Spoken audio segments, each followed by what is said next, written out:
BBall Tactics Lesson 1. So, how it works is there are 3 players each. One is the center, who is the bishop. One is the guard, who is a rook. And one is a forward, who is a pawn. You can look on the rule book to see what each of their stats are. But essentially, it's a turn-based game that you move all of your pieces, and then the next player moves all of his pieces, and the idea is to put the ball into the basket, or actually just into the space.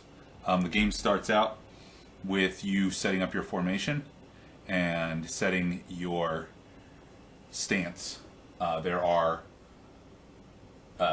The baller has a specific position, obviously, and then it also has, like in the case of this center here, it has a direction.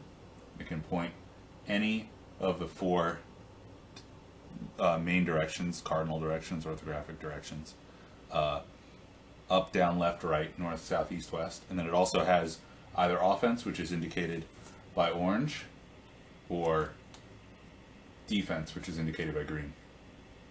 So, orange is how we're going to start the ball, is how we're going to start the game, and we just use a single dice to determine how everything goes. How the game will start is essentially a matchup of the 2 centers, or whoever you'd like, going up for the ball. They have an ups quality, an ups modifier. When you resolve any action, you compare the 2 modifiers together. So in this case, we would be comparing a center and a center together. They would nullify each other, and essentially you just roll to determine who is the best. I'm going to be playing black here, and I rolled a 4, and white will roll a 1, so I get the ball. Because I am on offense, all these guys are on offense, they can do a specific action when they get the ball. You can find those actions in page 2. Pass, shoot, drive, pick, or dribble. Essentially what you do is you move each individual piece in any order that you'd like, and then at the end of the movement phase you can do an action, and then you have to determine the stance that they stay in and the direction they're facing.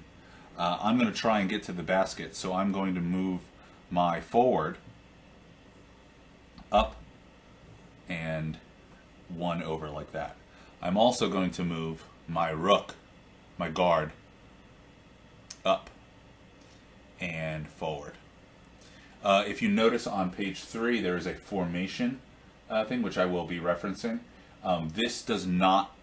This formation, while it looks like a basic formation, does not match it, because the center is here and the guard is here, and they would need to be swapped. You cannot swap positions at this time. You can only move one guy and then another guy out. So in order for these 2 guys to swap, it would take 2 turns. I would need to move him over here, and then the next turn move him down. So what I've done here is move this. Now, these guys are on offense, so they cannot do any defensive action yet. What I'm going to do is pass the ball to my guard. Unrestricted passing always succeeds, so I don't even need to roll, and I'm going to give this guy the ball. That is the end of my turn. So now white is going to go, and what I'm going to try and do is put some bodies in front of his guys. I will move my center, or the white guy will move his center back in, and he'll change his stance to defense.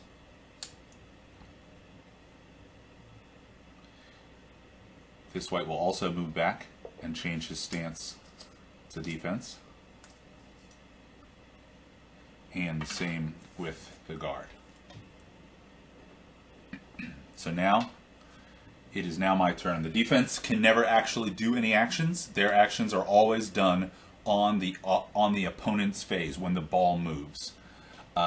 So if I were to move my forward out and over, and my center forward and forward. Oh, actually, you know what? Sorry. He moves out and over. He can now automatically pick. It can be his only move during the game, but during this move. But what he can do is, if there is an opponent touching the paint, not inside the paint, but touching the border of the paint, you may pick, which is gaining an extra move. So I'm going to move my forward down over here and have him face this direction. Facing during offense doesn't mean nearly as much as facing during defense. So I've moved this guy back. Now I'm going to move my guard into position to attempt to score. By moving over here, the ball has now moved, which means it is susceptible to a defensive action. The defensive action would be both this guy in his zone of control, which you can see in page 2. The zone of control are these squares around each individual piece. So this guy's facing forward, which means this square, this square, this square, this square, this square. This guy's zone of control is here, here, here, here, and here. So as the ball crosses this way, I would have to make sure that neither of these guys do their defensive action, which is steal. What I am now doing is comparing his dribbling to both of these two pieces' defense. If you look on page, starting on page 2 but ending on page 3, what I'm essentially doing is adding up the modifiers and then determining how many of each number succeeds and fails. As he crosses this point, I'm passing the forward first, who has a defense, a D of 1. This guy has a dribbling of 3, so he gets +2 modifier on his success, which means if it starts at between 3 and 4, 4 being a success and 3 being a failure, he would gain 2 points of that, which would shift it down to anything above 2 would be a success, and anything below 2 would be a failure. So all I need to do is roll a 2 or higher, which I've done. So he succeeds in keeping the ball away from the forward. Now I test the guard as well. The guard has a better defense of 2, still against his 3, so I would obviously need a 3 or higher. And I'm just going to pretend like you win regardless, but there's a 4. So we have succeeded, and he maintains the ball. I can now, since that's only moved 1 space, I can now continue to move. I can move over here, I can move over here, but what I'm going to do is attempt to shoot. Since these defenders have already gone, they can only make 1 automatic defensive action per turn, and they can only do the first one that they're available to do. They always try and steal. They never wait and attempt to let you take a shot. So I'm going to shoot the ball. If any of these guys hadn't moved, as if they had moved, if they had stood in position and you shot, they are able to block.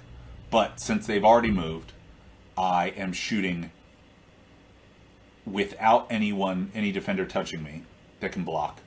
Therefore, I do not have a block roll that I have to succeed against. I'm only shooting against the distance that I am away from the basket. And if you look at the map that's on page 1 and page 2, you can see that the spot that I am at is a -1 spot, which is this right here. There's a -1, -1, and then the paint around here. So I am shooting with a -1 modifier from this spot, plus my shooting itself, which is 2. So I'm only getting a +1 modifier. The 2 modifier of his shot and the -1 from the distance, which means it brings it down 1. So I need a 3, 4, 5, or 6 to make a basket. 3. So I score. And that is going to be the end of BBall Tactics 1.